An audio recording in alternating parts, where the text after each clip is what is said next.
네, 안녕하십니까. 오늘은 오실로스코프 사용법에 대해서 알아보겠습니다. 원래 계획했던 일정은 센서나 액추에이터의 파형을 측정해서 몇 군데만 찝어주는 식으로 해서 파형 측정을 하려고 했는데, 이 오실로스코프가 굉장히 생소하기 때문에 기본적인 사용법은 좀 해야 될 것 같아서 간단하게 좀 설명을 드리려고 합니다. 근데 이 화면이 좀 번지게 나올 거예요. 그래서 여기서 파형만 만들어내고 이 모니터 화면이 PC랑 연동이 되거든요. 이 파형을 받고 사용법은 PC 화면으로 좀 설명을 드릴게요. 여기서 발생되는 기본적인 파형이 있어요. 그거를 받아서 진행을 해볼게요.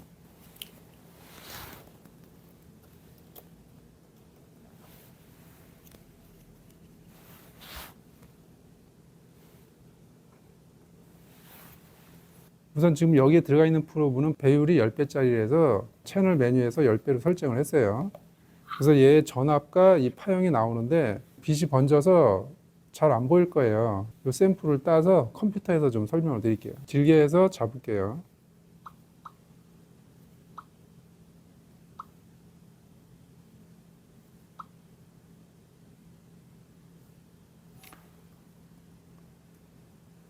(20만) 받고 컴퓨터로 설명을 드릴게요. 요거는 이제 PC랑 이렇게 연동이 됩니다. 그래서 이제 컴퓨터에서 이 화면을 볼 수가 있어요. 이제 잠깐 설명을 드릴게요. 자, 요 밑에 있는 거, 이 부분, 이 한 칸이 20ms라는 거예요. 그러니까 20m초라는 얘기예요. 여기서 예를 들어서 1세컨드 하면 1초예요, 1초. 그럼 이 한 칸이 1초가 되는 거예요. 그러니까 지금 20ms니까 0.02초. 확대하고 싶으면 10mm, 5mm, 2mm, 1mm, 1ms는 1000분의 1초가 되는 거예요. 이 한 칸이 1000분의 1초. 밀리 다음에 마이크로. 어디까지 가냐면 200, 50 마이크로, 10 마이크로, 2 마이크로, 1 마이크로. 그 다음에 500 나노, 200 나노, 50 나노, 10 나노, 2 나노. 이 오실로스코프는 2 나노초까지 분해가 되는 거예요.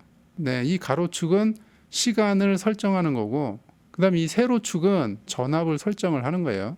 지금 현재 이 한 칸이 500mV로 돼 있어요. 이렇게 하면 이 한 칸이 1V가 되는 거고, 그 다음에 계속 늘릴 수 있어요. 2V, 5V, 10V, 20V, 50V, 100V, 이런 식으로 이 세로측 볼트를 설정을 할 수가 있어요. 그러니까 측정하는 대상물에 따라서 전압 범위를 이렇게 이제 설정을 하는 거예요.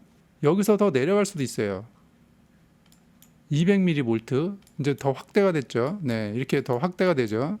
100mV, 세로축은 전압의 범위를 설정을 하는 거고, 이 가로축은 시간의 범위를 설정을 하는 거예요.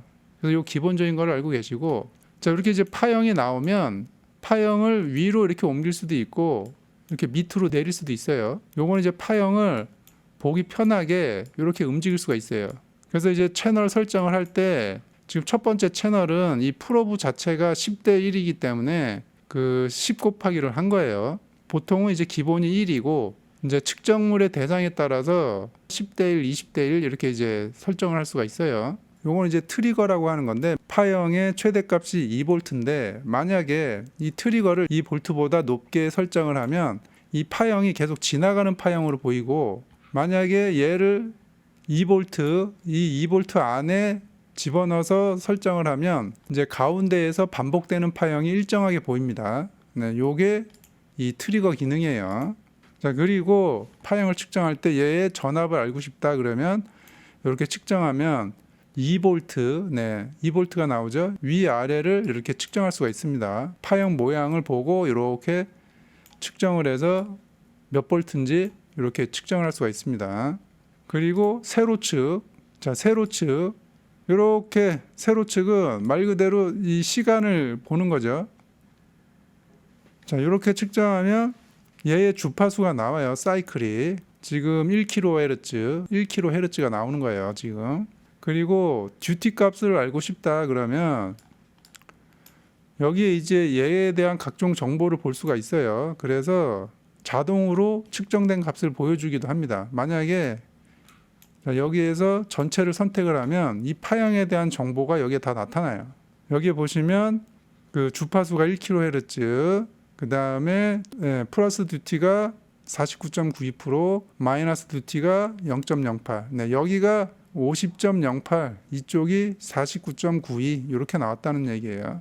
그리고 전압이 하이는 1.98, 네, 로우는 2.0mV, RMS는 1.39. 이 파형에 대한 정보가 이렇게 자동으로 나옵니다. 전체로 보면은 헷갈리니까 본인이 필요한 거, 네, 뭐 필요한 거를 여기서 이제 뺐으면 돼요. 많이 쓰는 게 주파수, 듀티, 폭도 500, 500 똑같이 나오죠. 여기는 듀티 비율, 그 다음에 RMS, 네, 그 다음에 하이, 로우. 필요한 값을 이렇게 미리 설정을 해놓으면 파형이 들어올 때 이렇게 자동으로 떠요. 그래서 보기가 편합니다. 수동으로 어디 부분을 알고 싶다 그럴 때, 네, 이렇게 이제 직접 이 발을 잡고 움직여서 원하는 곳으로 이렇게 이동을 하면 됩니다. 그 파형을 보고 싶은 부위가 또 있잖아요. 그러면 이렇게 이동을 해서 요게 이제 아까 그 샘플 딴 영역인데 이쪽에서 이렇게 이상한 부분을 이렇게 움직이면서 찾을 수가 있어요. 그래서 이상한 부분이 나오면 이제 이쪽에서 좀 확대해서 보는 거죠. 네, 이렇게 한 번 더 확대를 해서 파형이 어떤지 이렇게 보는 거죠. 그래서 이상한 부분을 찾아내면 되는 거예요. 네, 제가 지금 이 파형 설명을 하고 있는데 파형을 확대하고 축소하고 뭐 보는 법, 이동하는 법 뭐 이런 거를 잠깐 설명드리고 있는데 굉장히 어색할 거예요. 정비를 할 때 이 오실로스코프를 다룰 줄 알면 멀티미터나 클램프 메타로 볼 수 없는 영역을 다 관찰할 수가 있어요. 세밀하고 자세하게 관찰할 수가 있어요. 전기의 움직임을 다 볼 수 있기 때문에 이 오실로스코프를 다룰 줄 알면 정비의 새로운 영역에 들어오는 거예요. 그 형식상 찍어서 보는 그런 게 아니고 활용을 하면 많은 영역에서 응용할 수가 있어요. 전기의 흐름도 빨리 이해할 수 있어요. 센서나 액추에이터는 이 오실로스코프가 없으면 센서의 움직임, 액추에이터의 움직임을 알 수가 없어요. 순식간에 지나가는 거를 오실로스코프가 다 잡아내는 거예요. 단위를 보면 나노초까지도 잡는다니까요. 나노초까지도 들어가요. 근데 그 정비 영역에서는 마이크로만 들어가도 다 보입니다. 네, 나노까지 들어가지도 않아요. 네. 제가 지금 기본적인 것만 설명을 드렸고 디테일하게 사용하는 방법 이런 것들은 이제 직접 본인이 사용하면서 터득을 해야 됩니다. 왜냐하면 여기 영역에 들어가면 지금 이 오실로스코프만 해도 여기에 있는 기능들 이걸 다 설명을 할 수가 없어요. 여기에 있는 메뉴 여기를 다 설명을 해도 이해하기가 굉장히 어려워요. 이 메뉴를 설명하는 거는 별 의미가 없다. 그래서 오실로스코프를 활용을 해서 정비에 써먹어야 되겠다 생각하시는 분들은 이 메뉴에 있는 이런 부분들은 직접 눌러보면서 공부를 하면 돼요. 네. 그래서 기본적인 것만 우선 설명을 드렸고 다음 시간부터는 바로 파형을 찍어서 좀 설명을 해보겠습니다. 오늘은 여기까지 하겠습니다.